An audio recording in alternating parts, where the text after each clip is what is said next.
ስሜ ሲስተር ዝናው እንዲፍራው ይባላል። የምሰራበት ቦታ ሰላም ጤና ጣቢያ ነው። የጤና ጣቢያው ኃላፊ ነኝ። ሁሉም ጤና ጣቢያዎች ለእናቶች በእርግዝና ጊዜም ሆነ ከእርግዝና ጋር በተያያዙ ችግሮች የነፃ አገልግሎት ነው የሚሰጠው እና እናቶች ይህን እድል መጠቀም አለባቸው ብዬ ነው የማስበው። ምክንያቱም በቤታቸው በወለዱ ቁጥር አደጋው የከፋ የሆነ ነው የሚመጣውና ራሳቸውንም ያረገዙትንም ልጅ ከችግር ለማዳን ወደዚህ ቢመጡ ወደ ጤና ጣቢያዎች ቢመጡ ከጤና ጣቢያ ላይ ምንም አይነት የክፍያ አገልግሎት ስለሌለው ይህን እድል ተጠቃሚ ቢሆኑ መልካም ነው። በጤና ተቋም ሲገላገሉ እናት ደህና ልጅም ጤና። ሰላም ጤና ይስጥልን፣ እንደምሰምታችኋል የተወደዳችሁ ተመልካቾቻችን። ጤናው ቤቶ ፕሮግራማችንን እነሆ ይዘን ቀርበናል። በዛሬው ዝግጅታችን የስጋ ደዌ በሽታ መንስኤና ሕክምና ላይ ትኩረት በማድረግ ውይይት እናደርጋለን። በዚሁ ርዕሰ ጉዳያችን ላይ ጥያቄዎች ካሏችሁ ልታነሱልን ልታደርሱን ትችላላችሁ። 0115527713 የስቱዲዮ ስልክ መስመራችንን በመጠቀም ለምታደርሱን ማንኛውም ጥያቄ ከአነሳነው ርዕሰ ጉዳይ ጋር የተያያዘ ማለታችን ነው በቂ የሆነ ሙያዊ ማብራሪያ እንደምታገኙ እምነታችን ነው። ሙያዊ የሆነ ምላሽ የሚሰጧችሁ ደግሞ ዶክተር ሽመልስ ንጉሴ ይባላሉ። የቆዳና የአባላዘር በሽታዎች ህክምና ኮንሰልታንት ስፔሻሊስት ናቸው። እዚህ ስቱዲዮአችን ተገኝተዋል። እንኳን ደህና መጡ ያለው ዶክተር። እንግዲህ ተመልካቾቻችን በአነሳነው ርዕሰ ጉዳይ ላይ ያላችሁን ማንኛውንም ጥያቄ ልታደርሱን ትችላላችሁ። ወንዶሰን ጥላሁን እናንተን ጥያቄዎች እንዲሁም ውይይቱን በመምራት አብሬ ቆይታ የማደርግ ይሆናል። አደይ ተገኔ እናንተን የስልክ ጥያቄዎች ወደኛ የምታደርስ ይሆናል። የስቱዲዮ ባለሙያዎች ስርጭቱ ያማረ ይሆን ዘንድ የራሳቸውን ኃላፊነት እየተወጡ ቆይታ ያደርጋሉ። ይህ ፕሮግራም በኢትዮጵያ ሬዲዮና ቴሌቪዥን ድርጅት እንዲሁም በጤና ጥበቃ ሚኒስቴር ትብብር ነው እየተዘጋጀ ወደ እናንተ የሚደርሰው። እስከ ዝግጅታችን ፍጻሜ አብራችሁ እንድትሆኑ በአክብሮት ተጋብዛችኋል። ዶክተር እንግዲህ ወደ ርዕሰ ጉዳያችን እንግባ።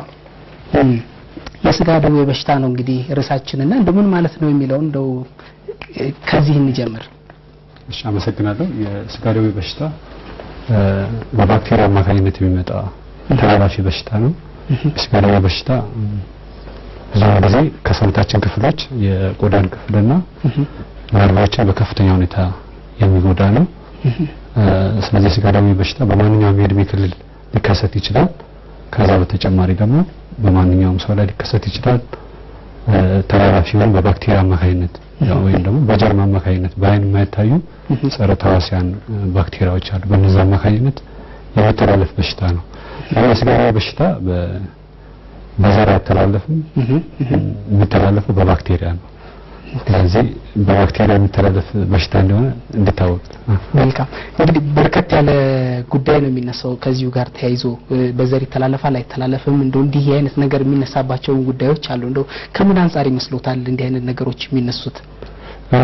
ይሄ የተነሳበት ምክንያት ብዙ ጊዜ የስጋ ደዌ ተጠቂዎች የሆኑ ሰዎች አብረው ተፋፍገው የሚኖሩ ስለሆኑ የአንድ የቤተሰብ አባላት ስለሆኑ ከአንዱ ወደ አንዱ በመተላለፉ ሰዎች ብዙ ጊዜ ምን ያስባሉ?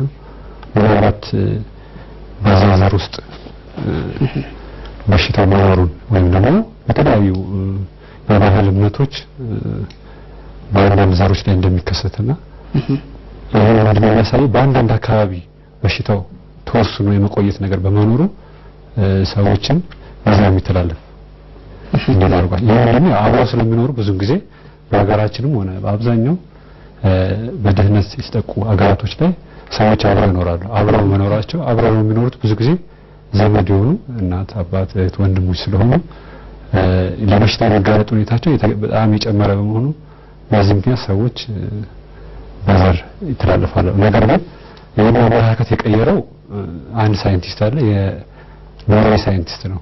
ሃርማን ሃንሰን ይባላል። ይህ ሳይንቲስት ምንድነው ያደረገው? እሱ የበሽታው ምክንያት ለማወቅ ምርመራ ያደርጋል። በዚህ መሰረት በባክቴሪያ እንደሆነ እሱን ያረጋገጠው በማይክሮስኮፕ አሳይቶ ባክቴሪያ እንደሚተላለፍ የመጀመሪያው ሳይንቲስት እሱ ነው። በ1873 በአውሮፓ አቆጣጠር ማለት ነው። ስለዚህ ከዛ ጊዜ ጀምሮ የበሽታ በባክቴሪያ እንደሚተላለፍና በዘር እንደማይተላለፍ የተረጋገጠው ከዛን ጊዜ ጀምሮ። መልካም። በሽታው በባክቴሪያ አማካኝነት እንደሚተላለፍ ነግረውናል። ማንኛውንም የህብረተሰብ ክፍል ሊይዝ እንደሚችልም ተገልጿል። እንደው ከሰው ሰው በምን አይነት መልኩ ሊተላለፍ ይችላል ተብሎ ነው የሚታሰበው? ተላላፊ ነው ስላሉኝ ማለት ነው። ተላላፊ ነው እና የሚተላለፍበትም ዋናው ብዙ ጊዜ በትንፋሽ ነው የሚባለው። በትንፋሽ ያው ማለት ምንድነው ከአፍና ከአፍንጫ በሚያስነጥሱበት ጊዜ በባክቴሪያ የተያዙ ወይም በስጋ ደዌ የተጠቁ ሰዎች በሚያስነጥሱበት ጊዜ ማለት ነው ያኛው ባክቴሪያ ከአፋቸውና ከአፍንጫቸው በፈሳሽ መልክ ይወጣል ሲያስነጥሱ ሲያስሉ ማለት ነው። ስለዚህ ከአንድ ሰው ወደ አንድ ሰው በዛ መልክ ነው የሚተላለፈው። ስለዚህ ከአፍንጫ የሚወጣ ፈሳሽ ላይ ባክቴሪያው ይኖራል በከፍተኛ እንዳውም ብዙ ጊዜ ተረጋግጦ እሱ ነው ከበሽተኞች ላይ ብንወስድ ሳምፕል ብንወስድ ከአፍንጫቸው ካለው ፈሳሽ ከፍተኛ የሆነ የባክቴሪያ ክምችት ይገኛል።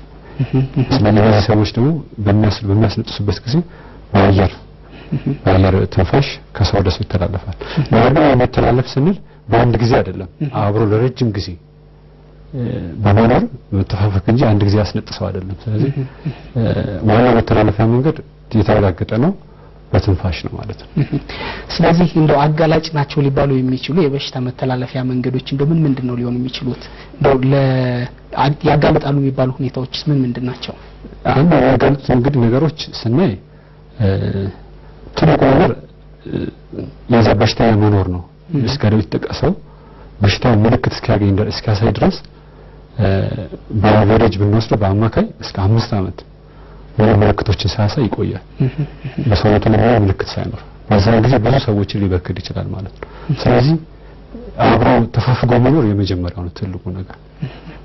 አብሮ ተፋፍጎ መኖር ያው ደህንነት ስላለ ሰዎች ተፋፍጎ ይኖራሉ ማለት ነው። በአንድ ቤት ውስጥ ብዙ ሰዎች ይኖራሉ። ያ ትልቁ የመጋለጽ ምክንያት ነው ማለት ነው። ትልቁ ተማሪ ወሰደው ቶሎ ሕክምና ለመውሰድ እንደመከላከል ቶሎ ሕክምና ቢወሰድ ኖሮ አንድ ሰው መድኃኒት ሲወስድ በትንሽ ጊዜ ውስጥ በሳምንታት ውስጥ ወደ ሰው እንዳስተላልፍ ማድረግ ይቻላል በሽታው ባክቴሪያው ማለት ነው። ሌላው እንግዲህ ሰውነት የመከላከል አቅሙ ያው በምግብ እጥረት ምክንያት ሰውነታቸው የመከላከል አቅም የሚደክሙ ሰዎች ለበሽታ የተጋለጡ ናቸው ማለት ነው። መልካም እነዚህ ነጥቦች እንመለስባቸው ዶክተር። እነዚህ አጋላጭ የሚባሉ ሁኔታዎች ምን እንደሆኑ ከአንድ ጥያቄ በኋላ ብንመለስባቸው መልካም ይመስለኛል። ሄሎ ሄሎ ጤና ይስጥልን። እስኪ ወደ ጥያቄ ይግቡልን። ጥያቄ ምን መሰለህ? መጠየቅ የፈለኩት ልጄ 5 ዓመት ከ6 ወሩ ነው። 5 ዓመት ከ6 ወር ከ6 ወር። አዎ እሺ። ጭንቅላቱ ላይ ነው፣ ሌላ ቦታ አይደለም። ራሱ ላይ ጭርት ነው የሚባለው እንጂ በተለምዶ ሲታይ እና ስንጠይቅም ጭርት ነው የሚሉት። በጣም ያሳክከዋል፣ ይበላዋል እና ያካዋል፣ ይደማል ሲያካው እና ሐኪም ቤት ወስጄ አስመርምሬ እንደ ክሬም የሚቀቡ መድኃኒቶች እና እንደ ሻምፖ ደግሞ መታጠቢያ ሁኔታ ብዙ መድኃኒቶች ይሰጡታል። ግን ምንም ሊሻለው አልቻለም። ለጊዜው ጋቢልና እንደገና መድኃኒቱ ሲያልቅ ይነሳበታል።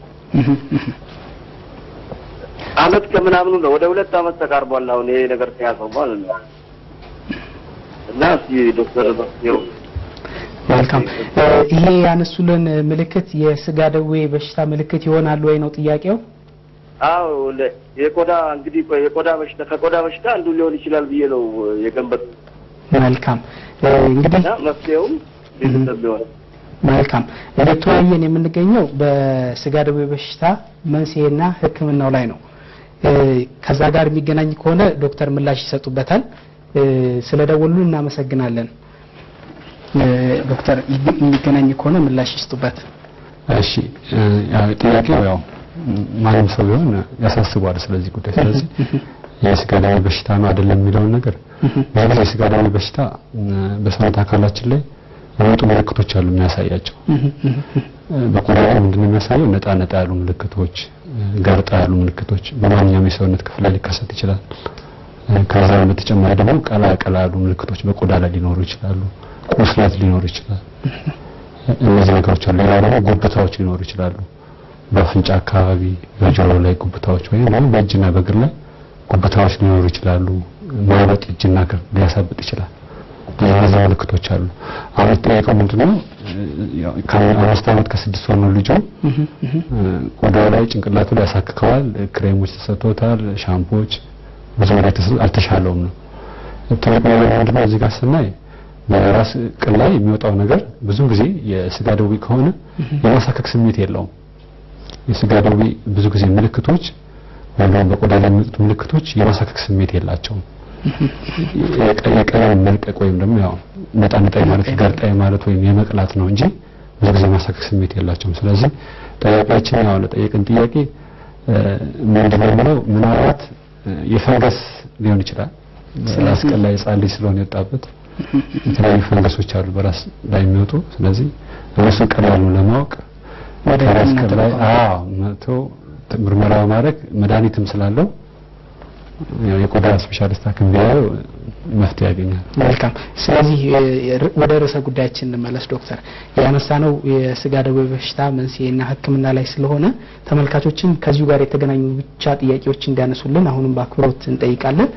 0115527713 የስቱዲዮ ስልክ መስመራችንን በመጠቀም ከስጋ ደዌ በሽታ መንስኤና ሕክምና ጋር የተገናኙ ጥያቄዎችን ብቻ እንድታነሱልን ተመልካቾች በአክብሮት ተጋብዛቸዋል። ወደ ነጥባችን እንመለስ ዶክተር።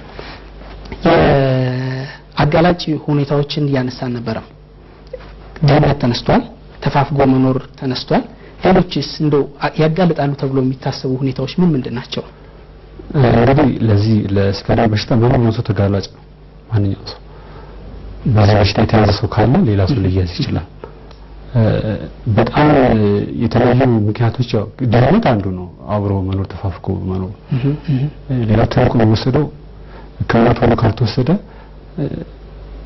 ቫይረሱ ይተላለፋል። ሌላው ምንድነው የሚወሰደው ነገር በላይ ማለት ነው በፐርሰንት 100 ሰዎች በዚህ ባክቴሪያ ወደ ሰውነታቸው ቢገባ 95% በሽታ አይዛቸውም።